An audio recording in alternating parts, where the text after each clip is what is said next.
Today we have a special segment where we answer the COVID-19 questions that were submitted on Facebook and Instagram. Question 1. So losing your sense of smell and sense of taste is a symptom? We've been hearing about this interesting symptom. According to the CDC, yes, new loss of taste or smell can be a symptom of COVID-19.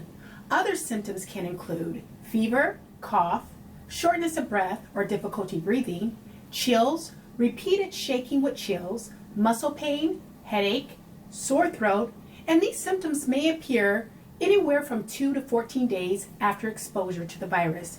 That is why it is so important to stay home and lower your risk of being exposed.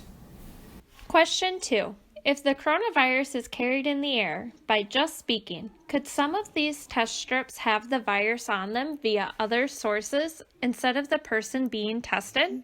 And if the test is taking place in a hospital, then couldn't it be airborne from other sources and thus be inaccurate? If you can picture any type of sample that you have given at your doctor's office, you can likely picture the nurse or assistant setting out the packaged syringe or swab and other supplies. The same thing happens with COVID-19 testing.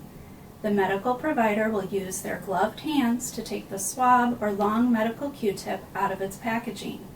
They will then place the swab in a patient's nose until it reaches the area that covers the roof of the mouth. The provider will move the swab back and forth to collect the sample. The swab is then immediately put into a transport tube and the lid is secured. Medical providers are well versed in how to package and store samples like these to help reduce the chances that a sample is somehow damaged. I bought face masks through Walmart online.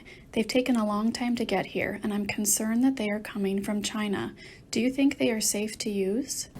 There's still a lot that's unknown about COVID-19 and how it spreads, but this coronavirus is thought to be spread most often by respiratory droplets that come out when a person coughs or sneezes. Although the virus can survive for a short time on some surfaces, it's unlikely to be spread from products or packaging that are shipped over a period of days or weeks at normal temperatures. Hi, I'm an RN on the front line.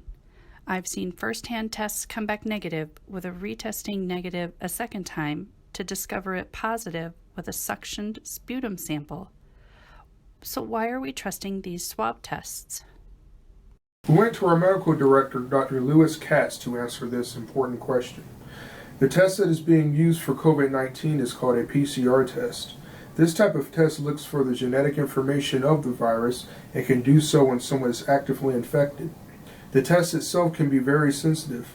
It can find the genetic material of the virus even when the infectious virus is gone. But how and when the sample is taken is important to how accurate it is.